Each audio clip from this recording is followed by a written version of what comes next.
तो राजस्थान में अब की बार में किस पार्टी को कितनी सीटें मिलेंगी, इस बार में अगला प्रधानमंत्री कौन बनेगा। तो वीडियो में बने रहें, वीडियो को लाइक करें, शेयर करें, चैनल को सब्सक्राइब कीजिए अगली वीडियो के लिए। तो चलिए बीकानेर की बात करें तो बीकानेर में कुल विधानसभा की 7 सीटें हैं। 7 सीटों में से 5 यहाँ पर बीजेपी को मिल रही हैं, 2 यहाँ पर इंडिया गठबंधन को। अन्य पार्टियों का खाता जीरो से खुलते नजर आ रहा है। गंगानगर की बात करें तो गंगानगर में 6 सीटें आ जाती हैं। 6 सीटों में से 3 यहाँ पर बीजेपी को मिल रही हैं। आईएनसी गठबंधन के खाते में 1 सीट, अन्य पार्टियों का खाता जीरो से खुलते नजर आ रहा है। वही दोस्तों जैसलमेर की बात करें तो यहाँ पर 2 सीटें हैं विधानसभा की। 2 सीटों में से 1 यहाँ पर बीजेपी ले रही है, 1 इंडिया गठबंधन के खाते में जा रही है। अन्य पार्टियों का खाता जीरो से खुलते नजर आ रहा है। वही दोस्तों बाड़मेर की बात करें तो यहाँ पर कुल विधानसभा की 7 सीटें हैं। 7 सीटों में से 2 यहाँ पर बीजेपी गठबंधन को मिल रही हैं। इंडिया के खाते में 5 सीटें, अन्य पार्टियों का खाता जीरो से खुलते नजर आ रहा है।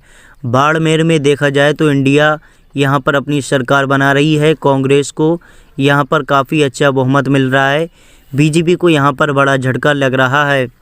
जलौर की बात करें तो यहाँ पर 5 सीटें आ जाती हैं विधानसभा की। 5 सीटों में से अगर आज चुनाव होता है तो 2 यहाँ पर बीजेपी के खाते में जा रही हैं, 3 यहाँ पर आईएनसी गठबंधन के खाते में। अन्य पार्टियों का खाता जीरो से खुलते नजर आ रहा है। सिरोही की बात करें तो यहाँ पर कुल विधानसभा की 3 सीटें आ रही हैं। 3 सीटों में से 2 यहाँ पर बीजेपी गठबंधन के खाते में, इंडिया के खाते में 1 सीट जा रही है। वही दोस्तों डूंगरपुर की बात करें तो यहाँ पर 4 सीटें हैं विधानसभा की। 4 सीटों में से 2 आईएनसी गठबंधन के खाते में जा रही हैं। बीजेपी गठबंधन को यहाँ पर 1 सीट मिल रही है। अन्य पार्टियों का खाता जीरो से खुलते नजर आ रहा है। राजस्थान की कुल 42 सीटों के ऊपर चर्चा कर ली है हमने। बीजेपी को यहाँ पर 19 सीटें मिल रही हैं। 42 सीटों में से कांग्रेस को यहाँ पर 20 सीटें मिल रही हैं। अन्य पार्टियों के खाते में 3 सीटें जा रही हैं। वही दोस्तों बंसवाड़ा की बात करें तो यहाँ पर 5 सीटें हैं विधानसभा की। 5 सीटों में से 3 बीजेपी के खाते में जा रही हैं, 2 इंडिया गठबंधन के खाते में जा रही हैं। वही दोस्तों प्रतापगढ़ की बात करें तो प्रतापगढ़ में कुल विधानसभा की 2 सीटें आ रही हैं। 2 सीटों में से बीजेपी का खाता जीरो से खुलते नजर आ रहा है। वही दोस्तों आईएनसी गठबंधन को यहाँ पर 2 सीटें मिल रही हैं। बीजेपी का यहाँ पर पूरी तरीके से सफाया हो चुका है। कांग्रेस ने अपने यहाँ पर अपना कब्जा जमा लिया है। वही दोस्तों झलवाड़ा की बात करें तो यहाँ पर 4 सीटें हैं विधानसभा की। 4 सीटों में से बीजेपी का खाता जीरो से खुलते नजर आ रहा है। इंडिया ने यहाँ पर अपनी सरकार बना ली है क्योंकि 4 सीटें यहाँ पर इंडिया ले चुकी है। वही दोस्तों बीजेपी का यहाँ पर पूरी तरीके से सफाया हो चुका है। चित्तौड़गढ़ की बात करें तो यहाँ पर 5 सीटें आ गई हैं विधानसभा की। 5 सीटों में से 1 यहाँ पर बीजेपी के खाते में जा रही है, 4 इंडिया गठबंधन के खाते में।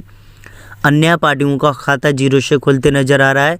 तो देखा जाए चित्तौड़गढ़ में यहाँ पर इंडिया अपनी सरकार बना रही है। कांग्रेस यहाँ पर अच्छा बहुमत पा रही है।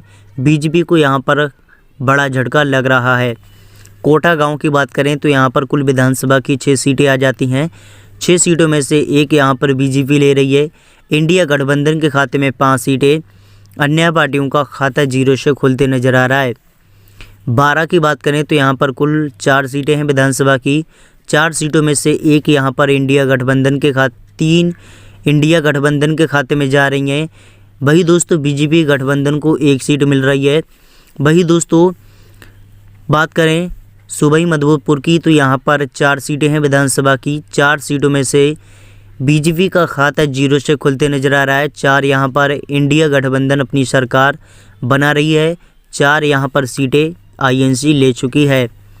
जयपुर की बात करें कुल विधानसभा की 19 सीटें हैं।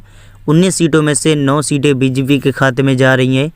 इंडिया गठबंधन के खाते में 7 सीटें, अन्य पार्टियों का खाता जीरो से खुलते नजर आ रहा है।